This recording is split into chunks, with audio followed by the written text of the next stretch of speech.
Hello and welcome to The Breakdown. You're on ThePapare.com, where we're looking back at the Dialogue Rugby League season, and what a season finale it was. We'll look back at that final weekend of the league and also look back at the first weekend of the schools rugby, something that all of you have been eagerly anticipating. Let's look at what happened in the first week.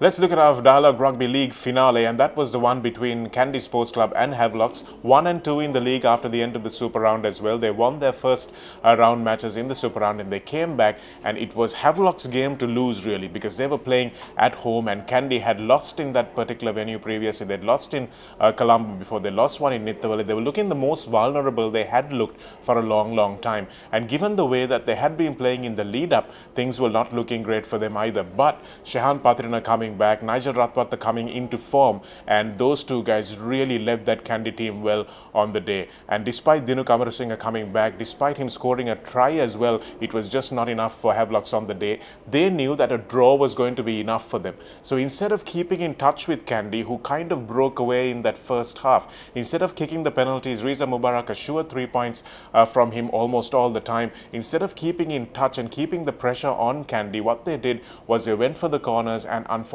for them, their line-out malfunctioned when they desperately needed it. And Kandy's defense was also right on point as well. They were in for that defensive effort. They knew that this was their last real big game of the season, and this was one that they desperately had to win. So this was a 5th year in a row for the Dialogue Rugby League champions, and what a performance it was on the day. 21 points to 19 is how it finished. Remember that Havelocks were in it if they were drawn, and 21 points all would have seen Havelocks win the title. So that's really how close it was. But a tramline conversion from Riza Mubarak going astray, and normally you would bank on him to put those over, but unfortunately he showed that he was human as well. Shanaka Amerasinghe, probably if he had been playing in the lead up to those games, had he been a little bit more aware, maybe he would have run around a little bit closer towards the post, knowing how important all those scores were. So unfortunately for Havelocks, their young team performing brilliantly, but just not able to do the job on the day.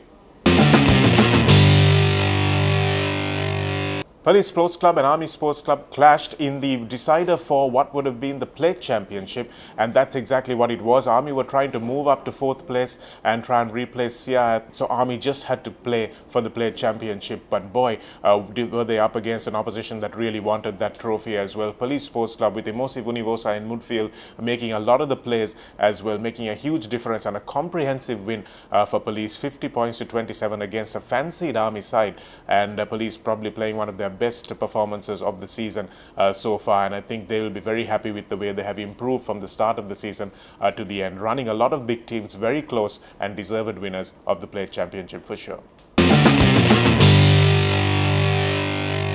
And let's look at the schools results from week 1, and what an outstanding week 1 it has been so far. We had probably the match of the weekend, the Archibald Pereira Trophy between St. Thomas's and St. Peter's. St. Thomas's taking that one back with a 1-point nail-biter, 20 points to 19. St. Joseph's played on the same day, and they beat Science College in a close game by 20 points to 14, but they scored 3 tries. And Royal in the biggest win of the championship so far, 62 points to 6 over Maliyadeva. Trinity College travelling down to Colombo and will expect better from themselves, 22 points to 11 against Zahira, and Isipatana putting the marker out there as well, showing that they might be just those outside title contenders. With 5 tries, they scored 30 points against St. Anthony's 6. Kingswood winning the Blase Trophy as well in their first match of the season, 17 points against Wesley College, who didn't manage to score a try for their 12 points.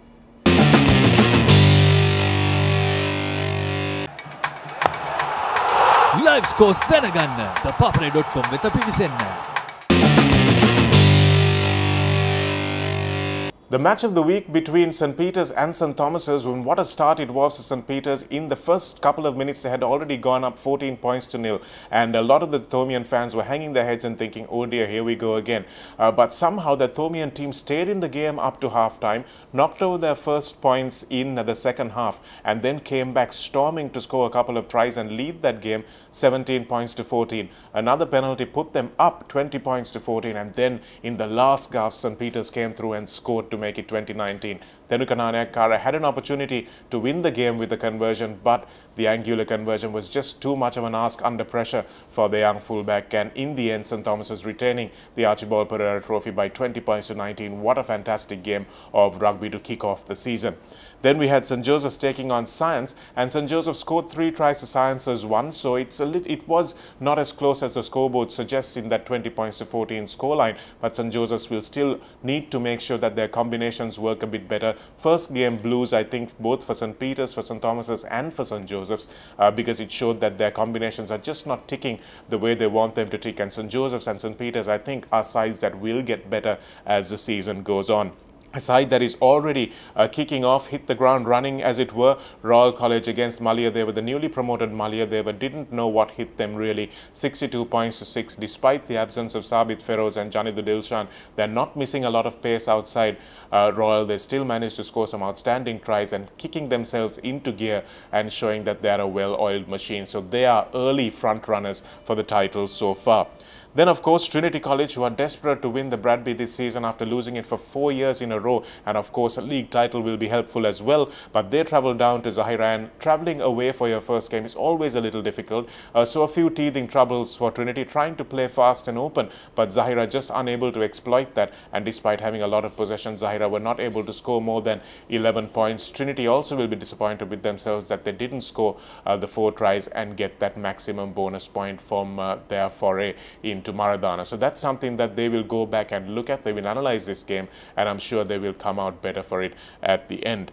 We had Isipatana taking on St Anthony's, a big strong St Anthony's outfit, but somehow Isipatana, with the experience that they have in those young players who have been blooded for the last couple of seasons, and of course with their linchpin in the middle, they scored a lot of tries, looked really good. An outstanding win for them, scoring 5 tries in that 30 points to 6 victory over St Anthony's, and I think that sets them up nicely for the rest of the season. They're a confidence team, and this team, this win would really have heralded the sign of big things to come for this Isipatana College side.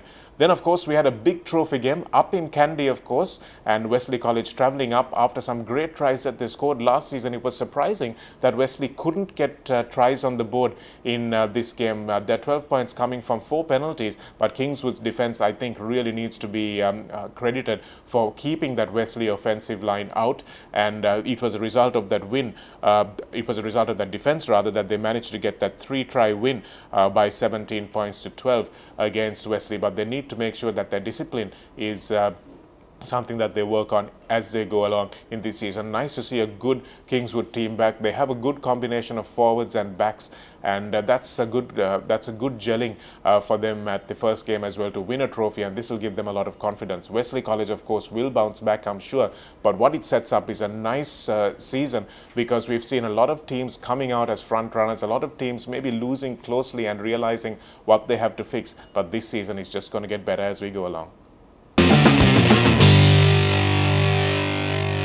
Here are the fixtures for next week. Lots going on once again. St Anthony's taking on St Joseph's up in Nithavala. So back in their home ground, St Anthony's might be a different proposition against an improving Joseph's team. Science College take on Zaira at the Science College ground. So they'll be hoping for a win there. That's going to be a very evenly contested game as well. Kingswood taking on St Peter's, and I think that St Peter's, after suffering that early loss, will come out all guns blazing against Kingswood, and they might just be the recipients of that unfortunate, all the angst from that unfortunate loss. But Kingswood up in Kandy though, so that game might go either way too. So if Kingswood's defence is as good as it was against Wesley, then that's going to be a tough game for St Peter's as well.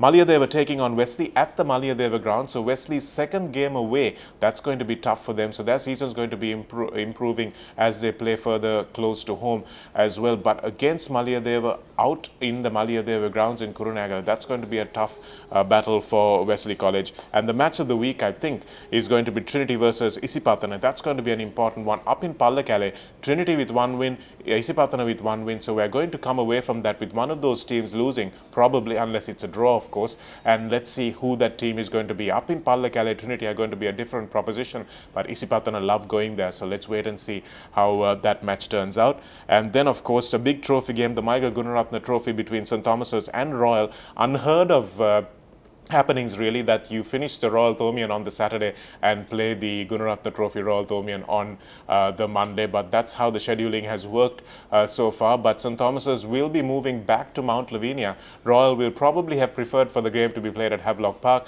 but they will still go to Mount Lavinia and see what they can do. Probably not going to be the thrashing it was last year, but it will still probably be a one-sided game for Royal, given the experience and the quality that they have in that side. So let's see how those games go. Join us on the breakdown next week to look back at all of them.